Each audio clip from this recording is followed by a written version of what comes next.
lovely souls. I hope you all are well and staying healthy, safe, and sane during this crazy lockdown times. I wanted to share with you 3 reasons why you may be struggling to feel and to process your emotions. So, the number one is you were probably not taught to. You weren't taught by your parents, you weren't taught at school, at least I certainly wasn't. I know that nowadays they are teaching kids about different emotions and how to process them, which is great.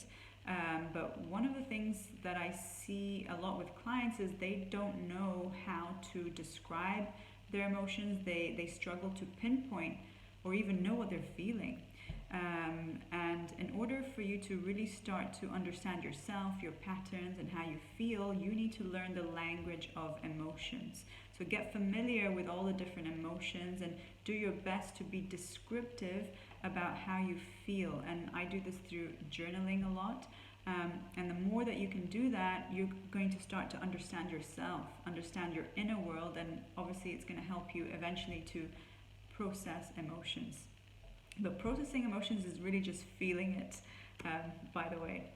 Anyway, so number 2 is you were probably shut down and not allowed to feel, whether it was done through abuse, whether it's physical, mental, emotional abuse, or just unconsciously, because your parents didn't know how to they didn't know how to handle their own emotions, let alone handle your emotions. And when you were shut down, this then translates as a negative belief that I'm not allowed to feel, or I'm not allowed to even to have emotions. If it was done through abuse, then very often you will have a belief that if I feel my emotions, I will be punished. And obviously this is not something that you think about consciously, it's a feeling. And if you were punished through physical or mental emotional abuse for having emotions, this also translates as learned helplessness, hopelessness, despair, and you will very likely feel fear about feeling emotions. I hope that makes sense. But also it could be something like, I see a lot of mums or dads just shove a dummy or shove food in children's mouth when they're crying.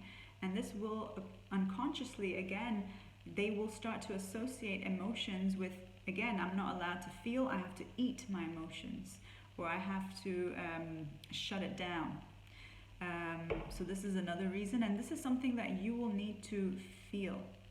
You will need to feel your way through that, of not being allowed to feel or being punished. And with the punished one, I'm just speaking from my experience, I had to process fear a lot of the time before being able to access the core emotional wound, which is grief at the end of the day.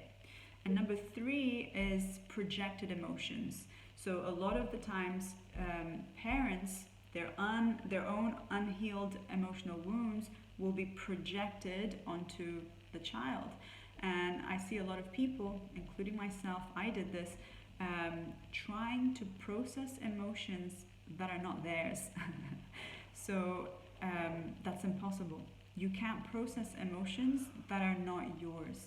So the more that you can become aware of yourself, the more that you can connect to your body and sort of understand the language of emotions and all of that, and see where the hooks are, where you're wounded, you will start to learn the distinction between what is your emotions and part of the wounding inflicted on you and the emotions that you need to process, and emotions that were not yours. And so then you can give those back to whoever they are, most likely your parents. Anyway, I hope that makes sense. That's it for today. Bye for now.